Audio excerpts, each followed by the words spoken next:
बेशक मेरा परवरदिगार दुआ सुनने वाला है।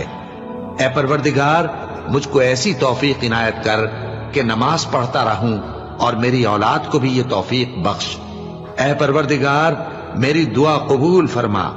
ए परवरदिगार, हिसाब किताब के दिन मेरी और मेरे माँ बाप की और मोमिनों की मगफिरत कीजिए। और मोमिनो, ये ना समझना कि ये जालिम जो काम कर रहे हैं अल्लाह उनसे बेखबर है। वो इनको उस दिन तक मोहलत दे रहा है जबकि दहशत के सबब आंखें फटी की फटी रह जाएंगी और लोग सर उठाए हुए मैदान क़यामत की तरफ दौड़ रहे होंगे। उनकी निगाहें खुद अपनी तरफ लौट न सकेंगी और उनके दिल मारे खौफ के हवा हो रहे होंगे। और लोगों को उस दिन से आगाह कर दो जब उन पर अजाब आ जाएगा। तब जालिम लोग कहेंगे कि ऐ हमारे परवरदिगार, हमें थोड़ी सी मोहलत अता कर ताकि हम तेरी दावत तौहीद कबूल करें